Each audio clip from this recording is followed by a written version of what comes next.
बोलिए श्री हरि विष्णु भगवान की जय। रमा एकादशी की जय। लक्ष्मी माता की जय। सद्गुरुदेव भगवान की जय। रमा एकादशी दीपावली से पूर्व बहुत ही मंगलकारी, माँ लक्ष्मी की कृपा प्राप्त करने का बहुत सुलभ साधन रमा एकादशी के दिवस प्राप्त हो जाता है। रमा एकादशी के दिन कार्तिक मास चल रहा है, भगवान श्री हरि विष्णु का प्रिय मास। इसमें ओम नमो भगवते वासुदेवाय मंत्र का जप बहुत मंगलकारी है। रमा एकादशी के दिन जितना हो सके और जिन्हें माँ लक्ष्मी के सात्विक स्वरूप की प्राप्ति करनी हो, सात्विक स्वरूप का मेरा कहना है कि माँ लक्ष्मी के आगमन से घर में सात्विकता बनी रहे, सुख समृद्धि बने, तो शांति भी बनी रहे। उसके लिए मंत्र हैं ओम श्रीम ह्रीम श्रीम महालक्ष्मी नमः। ओम श्रीम ह्रीम श्रीम महालक्ष्मी नमः। ओम श्रीम ह्रीम श्रीम महालक्ष्मी नमः। इस मंत्र का जप खूब श्रद्धापूर्वक प्रार्थना पूर्वक आप करेंगे तो रमा एकादशी के कथा का महात्म सुनेंगे तो अवश्य माँ लक्ष्मी भगवान श्री हरि विष्णु की कृपा आप पे जरूर बनेगी। आइए रमा एकादशी कथा का महात्मा श्रवण करें। बोलिए रमा एकादशी की जय। श्री कृष्ण भगवान की जय। युधिष्ठिर की जय। युधिष्ठिर ने पूछा, जनार्दन, मुझ पर आपका स्नेह है, अतः कृपा करके बताइए कि कार्तिक के कृष्ण पक्ष में कौन सी एकादशी होती है। भगवान श्री कृष्ण बोले, राजन, कार्तिक गुजरात महाराष्ट्र के अनुसार अश्विन के कृष्ण पक्ष में रमा नाम की विख्यात और परम कल्याणमयी एकादशी होती है। यह परम उत्तम है, बड़े बड़े पापों को हरने वाली है। पूर्व काल में मुचकुंद नाम से विख्यात एक राजा हो चुके हैं, जो भगवान श्री विष्णु के भक्त और सत्य प्रतिज्ञ थे। अपने राज्य पर निष्कंटक शासन करने वाले उन राजा के यहाँ नदियों में श्रेष्ठ चंद्रभागा कन्या के रूप में उत्पन्न हुई। राजा ने चंद्रसेन कुमार शोभन के साथ उसका विवाह कर दिया। एक बार शोभन दशमी के दिन अपने ससुर के घर आए और उसी दिन समूचे नगर में पूर्ववत ढिंढोरा पिटवाया गया कि एकादशी के दिन कोई भी भोजन न करे। इसे सुनकर शोभन ने अपनी प्यारी पत्नी चंद्रभागा से कहा, प्रिय, अब मुझे इस समय क्या करना चाहिए, इसकी शिक्षा दो। चंद्रभागा बोली, प्रभो, मेरे पिता के घर पर एकादशी के दिन मनुष्य तो क्या, पालतू पशु आदि भी भोजन नहीं कर सकते। प्राणनाथ, यदि आप भोजन करेंगे तो आपकी बड़ी निंदा होगी। इस प्रकार मन में विचार करके अपने चित्त को दृढ़ कीजिए। शोभन ने कहा, प्रिय, तुम्हारा कहना सत्य है, मैं भी उपवास करूंगा। दैव का जैसा विधान है वैसा ही होगा। भगवान श्री कृष्ण कहते हैं, इस प्रकार दृढ़ निश्चय करके शोभन ने व्रत के नियम का पालन किया, किंतु सूर्योदय होते होते उनका प्राणांत हो गया।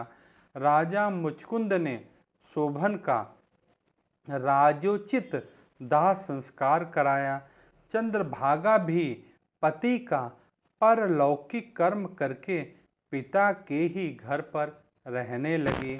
नृपश्रेष्ठ, उधर शोभन इस व्रत के प्रभाव से मंदरांचल के शिखर पर बसे हुए परम रमणीय देवपुर को प्राप्त हुए। वहाँ शोभन द्वितीय कुबेर की भांति शोभा पाने लगे।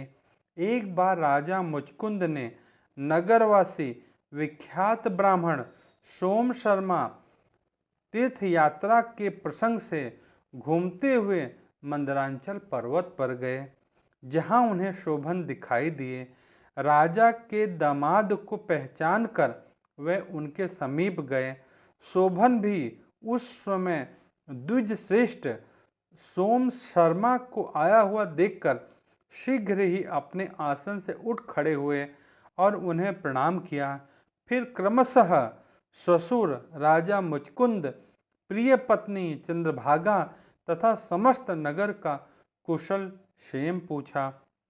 सोम शर्मा ने कहा, राजन, वहाँ सब कुशल है, आश्चर्य है। ऐसा सुंदर और विचित्र नगर तो कहीं किसी ने भी नहीं देखा होगा।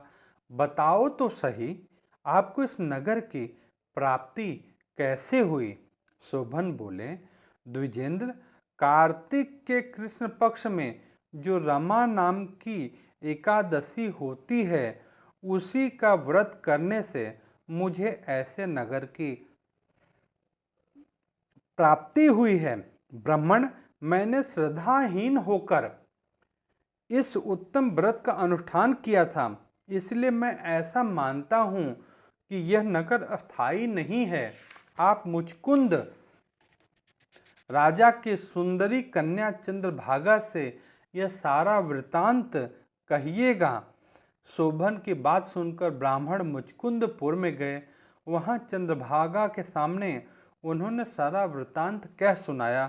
सोम शर्मा बोले, शुभे, मैंने तुम्हारे पति को प्रत्यक्ष देखा। इंद्रपुरी के समान उनके दूरदर्श नगर का भी अवलोकन किया, किंतु वह नगर अस्थिर है, तुम उसको स्थिर बनाओ। चंद्रभागा ने कहा, ब्रह्मर्षि, मेरे मन में पति के दर्शन की लालसा लगी हुई है, आप मुझे वहां ले चलिए। मैं अपने व्रत के पुण्य से उस नगर को स्थिर बनाऊंगी। भगवान श्री कृष्ण कहते हैं, राजन, चंद्रभागा की बात सुनकर सोम शर्मा उसे साथ ले मंदरांचल पर्वत के निकट वामदेव मुनि के आश्रम पर गए। वहां ऋषि के मंत्र की शक्ति तथा एकादशी सेवन के प्रभाव से चंद्रभागा का शरीर दिव्य हो गया तथा उसने दिव्य गति प्राप्त कर ली। इसके बाद वह पति के समीप गई। अपनी प्रिय पत्नी को आया देखकर शोभन को बड़ी प्रसन्नता हुई।